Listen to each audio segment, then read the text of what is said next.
દીવ પ્રશાસન તથા દીવ જિલ્લા મહિલા સશક્તિકરણ કેન્દ્ર અને દીનદયાલ અંત્યોદય યોજના રાષ્ટ્રીય ગ્રામીણ આજીવિકા મિશનના સહયોગથી આંતરરાષ્ટ્રીય મહિલા દિવસની ભવ્ય ઉજવણી કરવામાં આવી।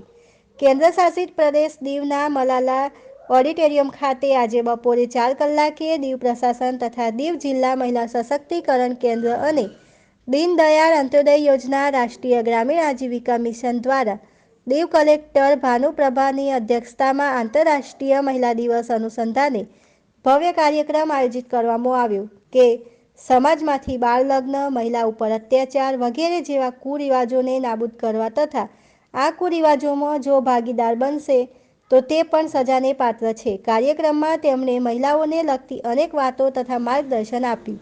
આ કાર્યક્રમમાં કરાટે દ્વારા મહિલાઓ કઈ રીતે સુરક્ષા મેળવી શકે તે પણ પ્રદર્શિત કરવામાં આવ્યું।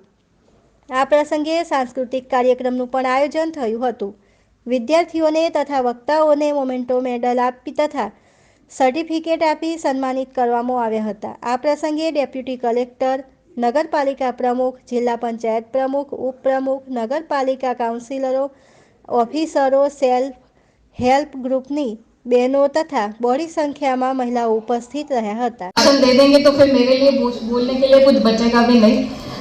फिर भी बस 3 चीजें बोलनी है मुझे।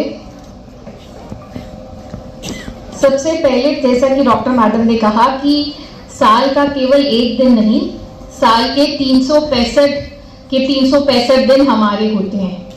तो ये याद रखना है हमने हमेशा कि एक विमेंस डे नहीं होना चाहिए, साल के सारे दिन विमेंस डे। सबसे ज़रूरी चीज़ें जो मुझे लगी, वैसे तो सभी बहुत ज़रूरी चीज़ें बताई, जैसे कि सबसे पहले जो हमारी लॉयर मैडम है उन्होंने बताया कि आपके लिए स्पेशल कुछ राइट्स हैं।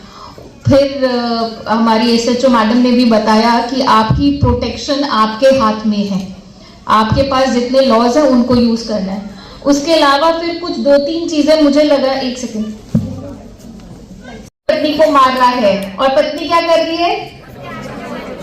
हाँ, बच्चे को भी बचा रही है और खुद को बचा रही है। ये होता है कि नहीं होता है?